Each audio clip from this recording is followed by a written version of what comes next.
የጋራ መጸዳጃ ቤቶችን የሆቴል ወይም የሆስፒታል ሽንት ቤቶችን ሲጠቀሙ ምን ያህል ይጨነቃሉ? ብዙዎቻችን በእነዚህ ቦታዎች ላይ በሽንት ቤት መቀመጫዎች አማካኝነት የሽንት ቧንቧ ኢንፌክሽን ወይም UTI ይዘናል ብለን እንፈራለን። ለመሆኑ እውነታው ምንድን ነው? ከሽንት ቤት መቀመጫዎችስ ላይ ምን አይነት ተላላፊ በሽታዎችን ሊይዙን ይችላሉ? ዛሬ ሳይንሳዊውን እውነትና ትክክለኛውን ጥንቃቄ በዝርዝር እናያለን። እንኳን ደህና መጡ። ይህ ሚስጥረ ጤና ነው። ለዚህ ቻናል አዲስ ከሆኑ ሰብስክራይብ በማድረግ የደወል ምልክቷን መጫን አይርሱ። ላይክ እና ሼር በማድረግም እስከ መጨረሻው አብራችሁን ቆዩ።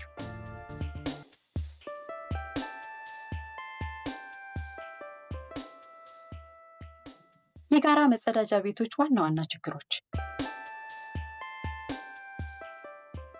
በሀገራችን በቂ መጸዳጃ ቤቶች አለመኖር፣ የውሃ እጥረት፣ የፍላሾች አለመስራትና በአጠቃቀም ረገድ ያሉ ክፍተቶች ትልቅ ፈተና መሆናቸው እንዳለ ሆኖ ዛሬ ግን በእነዚህ መጸዳጃ ቤቶች ውስጥ ለሆድ ቁርጠትና ለተቅማጥ፣ ለምግብ መመረዝ፣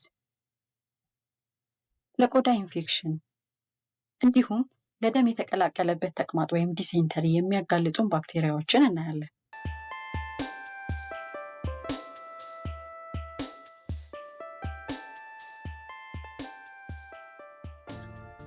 በመጸዳጃ ቤት የሚገኙ ዋና ዋና ባክቴሪያዎችን እንመልከት።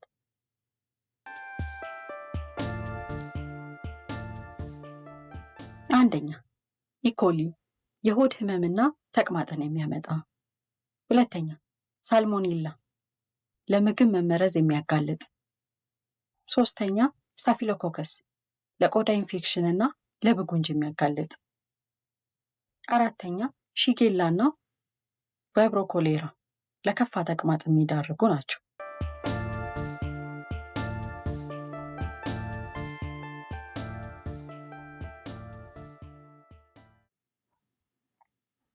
ትልቁን ስህተትና እውነታውን ደግሞ እንመልከት። ብዙ ሰዎች የሽንት ቤት መቀመጫውን ወይም ቶይሌት ሲቱን በመንካታቸው ብቻ ለዩቲአይ ወይም ለሽንት ቧንቧ ኢንፌክሽን እንዲሁም የአባላዘር በሽታ ይይዘኛል ብለው ያስባሉ። እውነታው ግን በሕክምናው ሳይንስ መሰረት እነዚህ ባክቴሪያዎችና ቫይረሶች በቆዳችን በተለይም በጭናችን ቆዳ ላይ ሰርገው ስለማያልፉ መቀመጫውን ስለነካን ብቻ በቀጥታ የመያዝ ዕድላችን በጣም አነስተኛ ነው።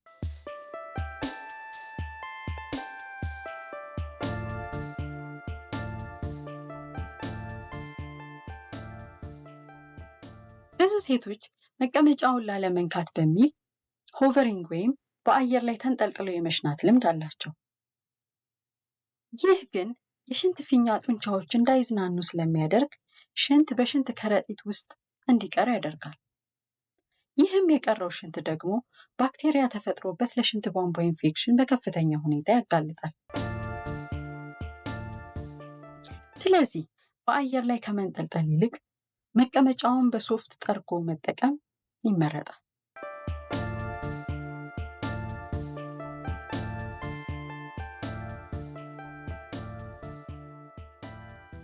ታዲያ እውነተኛው አደጋ የት ነው ያለው?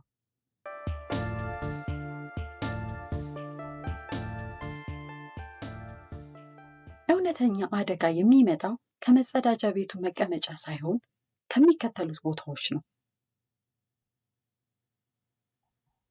አንደኛ፣ የበር እጀታዎች። ሁለተኛ፣ የውሃ ማፍሰሻ ቁልፍ ወይም ፍላሽ በተን። ሶስተኛ፣ የቧንቧ ዕቃዎች ላይ ነው።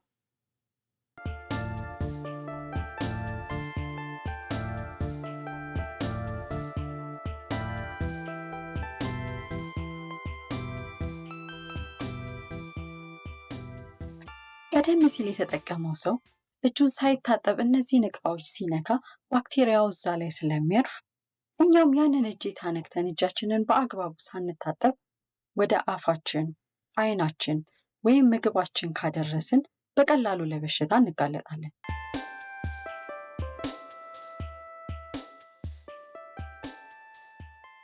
የሆስፒታል ሽንት ቤቶች ልዩ ስጋት። በጤና ተቋማት ውስጥ ያሉ መጸዳጃ ቤቶች አንቲባዮቲክስ ወይም መድኃኒቶችን የሚቋቋሙ ጠንካራ ባክቴሪያዎች ሊኖሩባቸው ስለሚችሉ ከሌላ ቦታ ይልቅ በከፍተኛ ሁኔታ ጥንቃቄ ያስፈልጋቸዋል።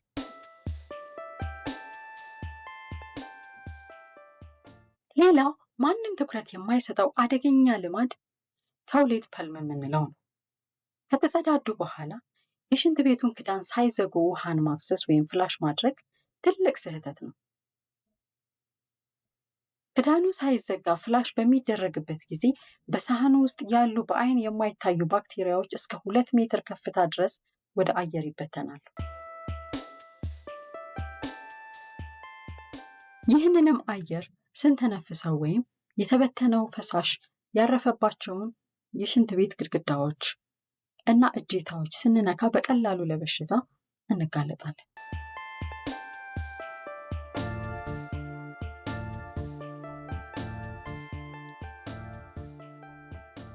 ብዙዎችን የሚያሰጋውን ትልቁን ጥያቄ እናንሳ። ሄፓታይተስ ቢ ቫይረስ።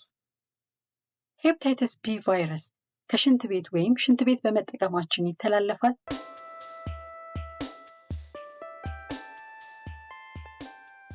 ይህ የብዙዎች ጥያቄ ነው። የጋራ ሽንት ቤት በመጠቀማችን ብቻ እንደ ሄፓታይተስ ቢ ቫይረስ ያሉ አደገኛ የጉበት ቫይረሶች ሊይዙን ይችላሉ የሚለው ትልቁ ጥያቄ ነው። መልሱ ግን ሊይዙን አይችሉም። የሄፓታይተስ ቢ ቫይረስ የሚተላለፈው በቀጥታ በደም፣ በግብረ ስጋ ግንኙነት ወይም በተበከለ መርፌ አማካኝነት ሲሆን፣ ስለዚህ በተራ የሽንት ቤት አጠቃቀም ቫይረሱ ወደ እርሱ ሊተላለፍ አይችልም። ነገር ግን በጋራ መጸዳጃ ቤቶች ውስጥ የሚገኙ ስለታም ነገሮች፣ ለምሳሌ የተጣሉ መርፌዎች፣ ምላጮች ከወጉን ወይም ደግሞ በቆዳችን ላይ ክፍት ቁስል ኖሮ ከመጸዳጃ ቤቱ ላይ ካለው ትኩስ ደም ፈሳሽ ጋር ቀጥታ ከተነካካን የመያዝ ዕድል ይኖራል።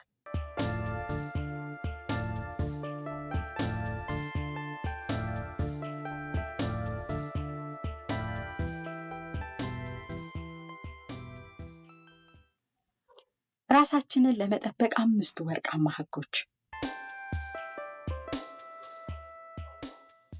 አንደኛ፣ ውሃ ሲያፈሱ ክዳኑን መዝጋት።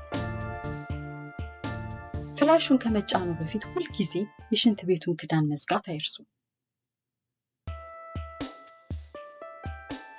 ሁለተኛ፣ ስልክዎን ኪሶ ውስጥ ማድረግ። ስልክ የባክቴሪያ ማግኔት ስለሆነ መጸዳጃ ቤት ውስጥ ሁልጊዜ ስልክን በፍጹም አለመያዝ ወይም አለመጠቀም።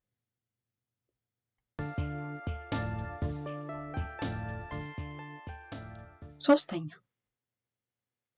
እጅን በደንብ መታጠብ።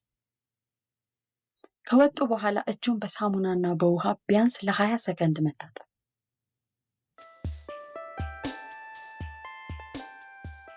አራተኛ፣ በሩን በባዶ እጅ አለመክፈት።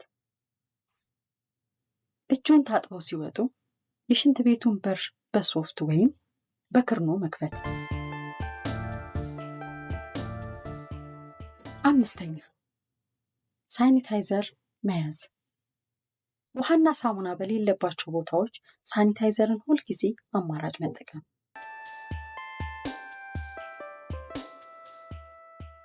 የጋራ ሽንት ቤቶች የበሽታ ምንጭ ሊሆኑ የሚችሉት በምንጠቀመው መቀመጫ ሳይሆን በምናሳየው የንጽህና ጉድለት ምክንያት ነው። የዛሬ መረጃችን ይህን ይመስል ነበር። እናንተ የጋራ ሽንት ቤት ስትጠቀሙ ያላችሁን ልምድ በኮሜንት አጋሩ። ይህ የብዙዎችን ጤና የሚጠብቅ መረጃ ስለሆነ ላይክ እና ለወዳጅ ዘመዱ ሁሉ ሼር ማድረጉን አይርሱ። እስካሁን ሰብስክራይብ ሳታደርጉ የምታዩን ካላችሁ ጠቃሚ የጤና መረጃዎች ቶሎ ቶሎ እንዲደርሳችሁ ሰብስክራይብ በማድረግ የደወል ምልክቷን መጫን አይርሱ። በሌላ አስገራሚ ርዕስ እስከምንገናኝ ሰላም።